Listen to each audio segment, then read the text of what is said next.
پاشو لباس تن کن، میخوام ببرم جایی که ماجراست، چند دور بزنی ببینی چند شهر، تو بعد بشی من یه نمه پرکنده تر. من همون که خوش بود یه وقتی، سر حال سنگی صف بود، میفهمی همه چی پیچید و همین سال گذاشتم مثل همه حتی روز تحویل سال. همیشه متنا بلند بوده مشتی رفیق هر نوعش، با هر نوعی گشتیم و دیدیم که تش با زخمی تنهاییم، ولی با خوش گذشت یه وقتایی. قصه که مال قصه هاست، ما خوشیم همه جور رو زمین با چشم باز، همین دلیل شد دیما رو بیده یه ساده ترش میشه یه گرگ بارون دیده.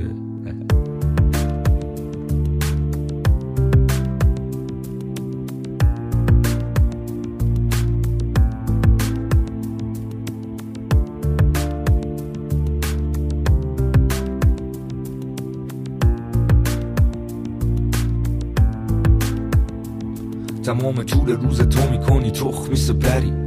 فکر چیزی که باختی ببری، اون مغزتو میگاد مثل سگ پشیمونی، تو گفته بودی که راه سخت و میتونی، اما بعد دیدی تویی و کمی مایه تو جیب، به جایی نمیرسی با این قدم های کوچیک. زندگی گفت چیزو یاد پس بگیر، امید بده به جاش بیلاخ پس بگیر، یاد میگیری که ناشتا نرینی، جاهایی میری که یه موقع آشنا نبینی، نه حسشو داری نه حال فکس زدن، تو خودت پیچ میشی دیگه. آره مثلا حرفات همیشه بوی غم میده، تو آینه هم تصویر دیگه گندیده، هنو بالا سرت گرماشو داری راستی، دل خوشیاشو سیری چم میده.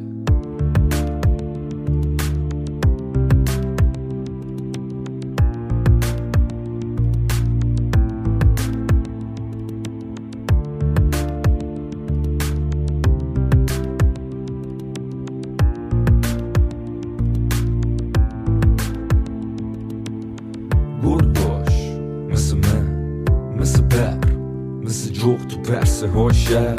مثل سنگ تو لحظه های سخت تو عرصه های تنگ، نره تو بذار تو بارونو، بشمورت شو حتی قانونو، دل نبر که تش تلخیه، میشی مثل من نفس تخلیه، و دستات همیشه خسته رو تنه، رو زخماتم نمک وابسته بودنه، ترجیح میدی جای این که نقشه بچینی واسه بعد زندگی تو توی لحظه ببینی،